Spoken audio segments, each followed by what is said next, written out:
नमस्कार दोस्तों, मेरे YouTube चैनल पे आपका स्वागत है। अगर अभी तक हमारे चैनल को आपने सब्सक्राइब नहीं किया तो सब्सक्राइब कर ले, वीडियो को लाइक कर दे, क्योंकि मैं ये पूरा सीरीज आईपीसी की बनाने जा रहा हूँ, जो कि यूपी पीसीएस जे और बीपीएससी जुडिशरी और भी जितने भी स्टेट एग्ज़ाम के होते हैं जिसमें आईपीसी पूछता है, उसके अंदर हम उसके अकॉर्डिंग मैंने नोट्स तैयार किए हैं, आपके सामने साझा कर रहा हूँ।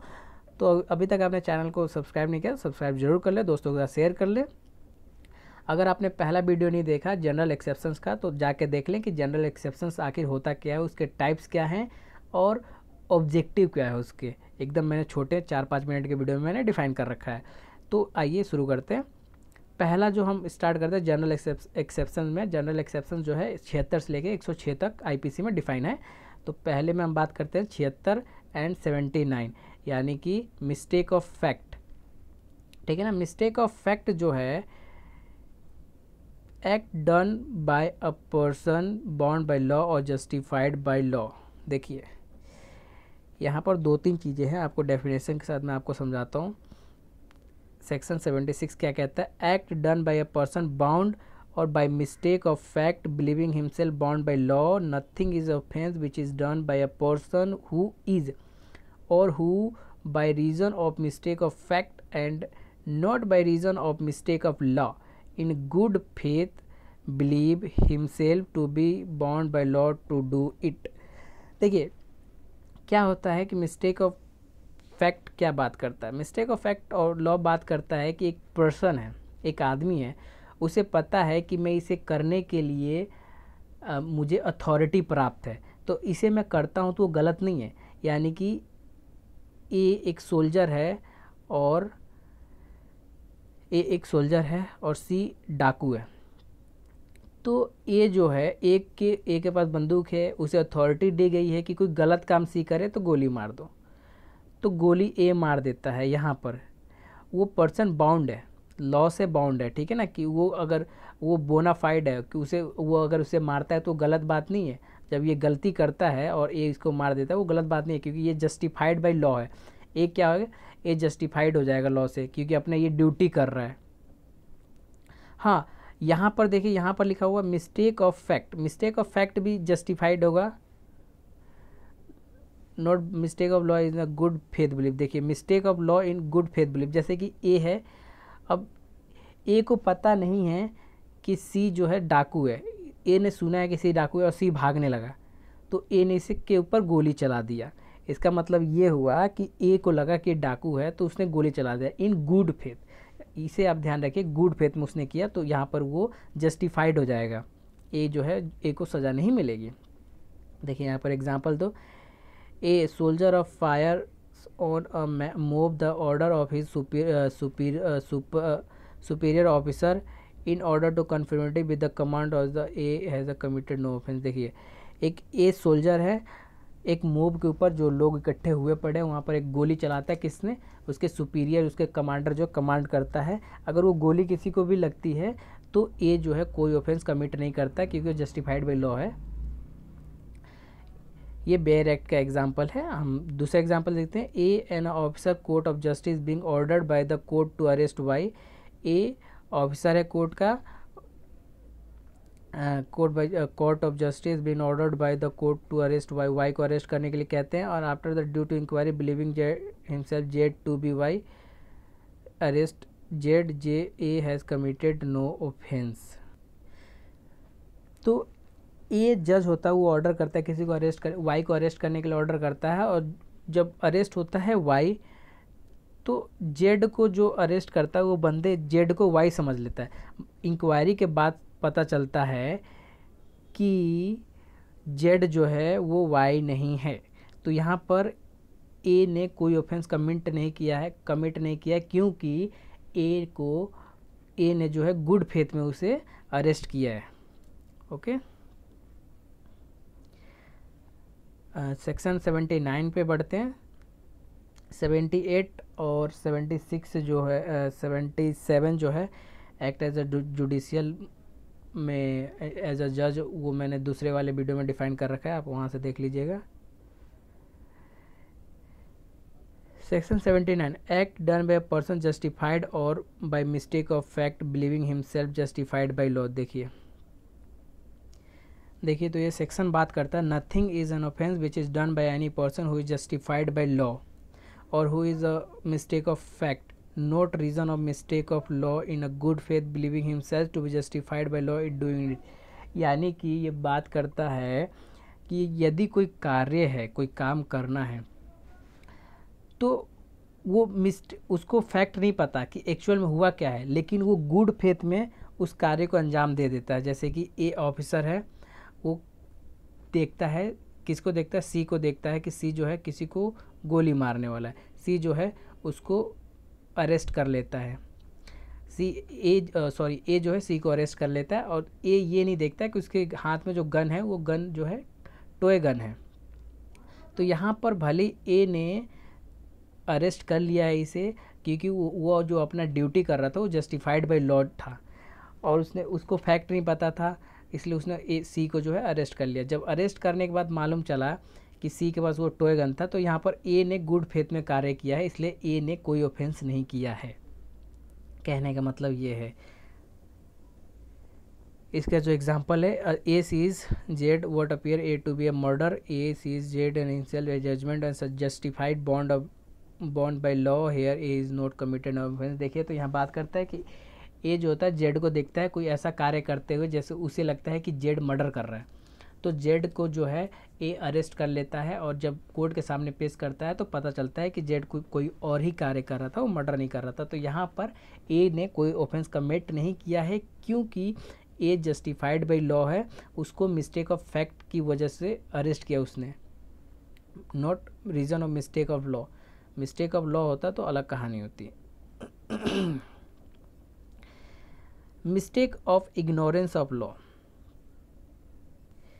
देखिए mistake of ignorance of law, ये अगर पूछा जाए किस सेक्शन में डिफाइन है तो ये सेक्शन 79 में डिफाइन किया गया है कि ये वाला जो लीगल मैगजिम्स है बहुत इंपॉर्टेंट है।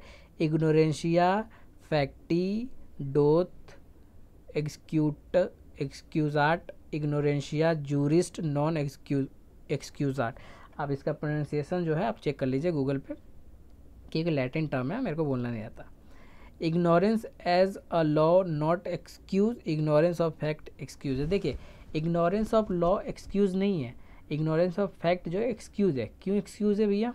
क्योंकि देखिए फैक्ट क्या है कि आपके पास भी एक ब्लैक अम्ब्रेला है, ठीक, आपने किसी के बगल में ब्लैक अम्ब्रेला रख दिया, उस बंदे का भी ब्लैक अम्ब्रेला है सेम टू सेम। आपने जब जाते समय बारिश हो रही थी, आपने उसका एक अम्ब्रेला उठाया और निकल गए। यहाँ पर क्या है, आपने जो है फैक्ट को इग्नोर कर दिया, आपको नहीं पता था, गुड फेथ में आपने उसके अम्ब्रेला को उठा लिया, आपको लगा कि ये मेरा अम्ब्रेला, कोई दिक्कत नहीं है, दोनों का सेम है, उसने ले लिया, सामने वाला को पता नहीं है, लेकिन गलत काम हुआ है यहाँ पर। लेकिन देखिए यहाँ पर कोई है कि सामने वाले को नुकसान उतना नहीं हुआ, लेकिन अगर आप इग्नोरेंस ऑफ लॉ करते हैं वो एक्सक्यूजेबल नहीं है। क्यों एक्सक्यूजेबल नहीं है?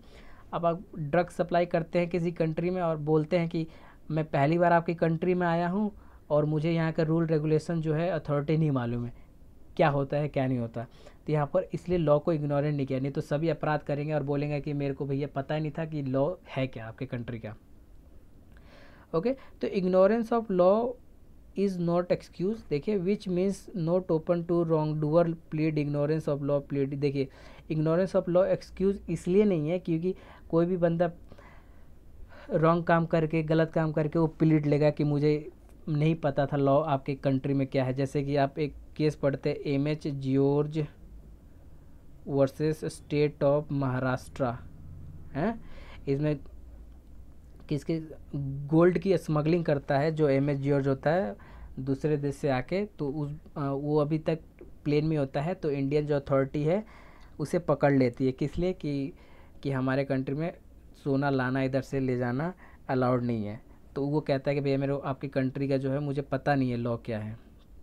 ठीक, इसको हम बाद में देखेंगे जब हम कॉन्ट्रैक्ट में जाएंगे। तो अब आगे बढ़ते हैं। दूसरा जो हमारा लीगल मैगजीम्स है 79 में, ignorantia juris non excusat is justified in a public interest if ignorance of law admitted no power of law left। देखिए is justified in public interest, if ignorance of law admitted no power is left. देखिए जो चीज़ justified है public interest के लिए, तो जो law है उसको जो है इग्नोरेंस हम एडमिट कर सकते हैं। बहुत इंपॉर्टेंट। फॉर एग्जांपल ले लेते हैं, सड़क पे गड्ढा है, गड्ढे को म्यूनसिपाल्टी जो है नहीं भर रही है, ठीक, पीठ को नहीं भर रही है, आपने उस गड्ढे को जो है ढक दिया। तो यहाँ पर क्या है, यहाँ पर आपने भले म्यूनसिपाल्टी एमसीडी जो है उस वहाँ के डिपार्टमेंट के आपने उनके काम में जो है हस्तक्षेप किया है, लेकिन यहाँ पर जो है आपका इग्नोरेंस ऑफ लॉ जो है एडमिट होगा। क्यों होगा? क्योंकि आपने पब्लिक के इंटरेस्ट के लिए वो कार्य किया है। आगे जल्दी बढ़ते हैं क्योंकि वीडियो ज़्यादा लंबा हो रहा है।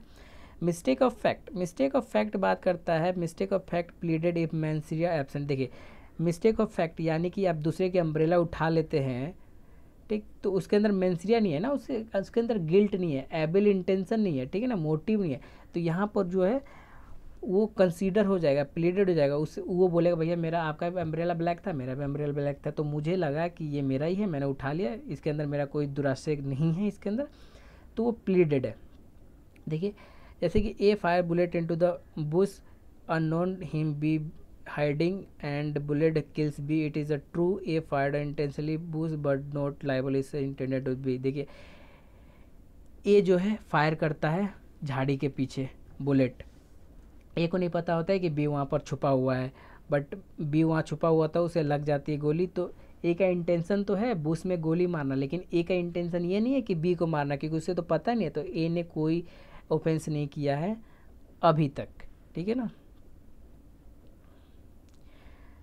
अगला देखते हैं, देखिए अम्ब्रेला वाला, taking umbrella fact there is actus reus but missing of mens rea. देखिए अम्ब्रेला को टेकिंग करते समय एक्टस रियस यानी कि फिजिकल वर्क तो लग रहा है लेकिन मेंसिया एब्सेंट है, ओके। और यही अगला में 79 kills anybody in belief of bona fide good faith is justified by law. Bond by law, देखिए बॉन्ड बाय लॉ में पढ़ते हैं, बाउंड, देखिए बाउंड बाय लॉ जो है सेक्शन 76 में डिफाइन है, हम आगे बढ़ेंगे तो पढ़ेंगे, जो लॉ के द्वारा उनको अथॉरिटी मिलती है कि ऐसा उनको कार्य करना ही करना है। Act done under the order of superior authority, every act done by under the order of superior authority is not protected under the section if the under order is illegal. देखिए सुपीरियर अथॉरिटी जो order देता है तो सामने वाले को करना ही होता है, अगर वो इलीगल ऑर्डर देता है फिर आप करते हैं, आपको पता है कि वो इलीगल ऑर्डर है, तो आप लाइबल होंगे। यहाँ पर एक केस आता है Dakhi Singh versus state AIA 1955 का केस है। Accused arrested at the disease who registered the arrest, accused used force resulted in his death. देखिए यहाँ पर क्या है कि अक्यूज को अरेस्ट किया था एक पुलिस ऑफिसर ने, और वो रजिस्ट कर रहा था, यानी वो भागने की कोशिश कर रहा था, अपने आप को छुड़ाने के लिए कोशिश कर रहा था वो, और वो फोर्स से फायर कर देता है, अक्यूज जो है मर जाता है। तो यहाँ पर सेक्शन CRPC की सेक्शन 46 का police officer can use all means of necessary to effect arrest only suspected of thief shooting is not justified in section 76 and 79 bona fide arrest comes under. देखिए बोनाफाइड अरेस्ट की बात करता है 46 CRPC में, कहता है कि पुलिस को अरेस्ट करने के लिए वो सारे कदम उठाने चाहिए जो कि उसके लिए एप्लीकेबल हो, लेकिन खाली चोरी के इल्ज़ाम पे शूटिंग करने का जो है जस्टिफिकेशन नहीं दिया गया है सेक्शन 76 और 79 में, राइट। जस्टिफाइड बाय लॉ, देखिए law justified by law section 79 में डिफाइन होता है गुड फेथ। ये जो छोटे छोटे पॉइंट्स हैं ना, ये एसेंशियल्स है, आप ध्यान रखिएगा इनको। गुड फेथ की बात करें तो IPC के सेक्शन 52 में डिफाइन है, नथिंग इज सैड। देखिए गुड फेथ वाला जो क्वेश्चन था ये मैं 2018 का बिहार जुडिशरी में पूछा हुआ क्वेश्चन है ये। Nothing is said to be done believing in good faith which is done without due care and attention. इसके ऊपर गुड फेथ को डिफाइन करने के लिए एक केस हुआ था, री गणपथिया पिल्लई AIR 1956, गुड फेथ को मद्रास हाई कोर्ट ने डिफाइन किया था। ये वाला क्वेश्चन और ये वाला क्वेश्चन पूछा गया है। ओके, गुड फेथ को डिफाइन किया गया है कि यहाँ पर without due care and attention which is done believed without due care and attention, कि जो है जस्टिफाइड बाय लॉ होगा अगर आपने सही से बिलीव कर रखा है कि आप गुड फेथ में किसी कार्य को कर रहे हैं तो अकॉर्डिंग टू लॉ। ओके, तो नेक्स्ट वीडियो में हम पढ़ेंगे इसके अगले वाले जनरल एक्सेप्शन के सेक्शंस। अगर अभी तक हमारे चैनल को आपने सब्सक्राइब नहीं किया तो सब्सक्राइब कर लें और लाइक कर दें, शेयर कर दें और कमेंट ज़रूर करें क्या मेरे को चेंजेस और लाने चाहिए। धन्यवाद।